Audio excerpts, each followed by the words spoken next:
So guys, আশা করি সবাই ভালো আছেন। তো আমার বিড়ালটাও আমার সঙ্গে সঙ্গে আসেছে। কেউ বলে বিড়াল, কেউ বলে বিলাই। তো আমি এর আগের ভিডিওতে খাসি এগুলো মুরগ খাসি করে দিয়েছিলাম। তো মুরগগুলো দেখেন, আসেন কত বড় বড় হলো দেখাই আপনাদেরকে, চলেন। তো এই যে মুরগগুলো আল্লাহ রহমতে বেশ বড় বড়ই হলো। তো এলে বিক্রি করা হবো, কেউ যদি নেন কমেন্ট করে জানাবেন। আর ওদের থাকা যাওয়া হলো এটা। তো এই যে এটা মুরগি আছে, এটা ডিম পারতেছে। এইরকম তিনটা ছিল। তো একটা মুরগি বসে, কেউ বসে উমে, কেউ বলে, আমরা বলি ও সুমে বসছে। তো ডিম নিয়ে বসছে ওই। আর হাঁসগুলো আল্লাহর রহমতে বড় বড় হলো।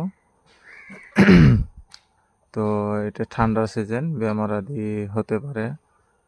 তার আগে মানে হলদি বা আদা, কালি জিরে এই জিনিসগুলো ভাতের সাথে মিক্স করে খেলেলে সহজে ঠান্ডা তাদেরকে আক্রমণ করতে পারবে না।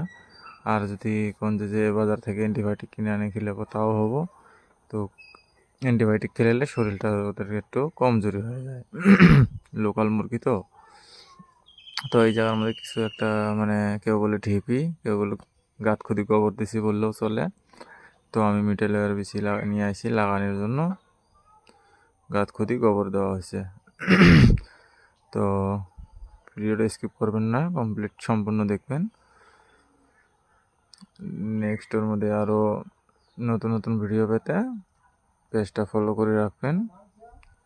এই জায়গার মধ্যে অলরেডি গাছ লাগানো হয়ে গেছে। বেশ কাহরুলও ধরছে কয়েকটা।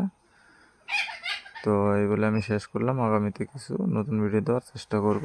খুদা হাফেজ।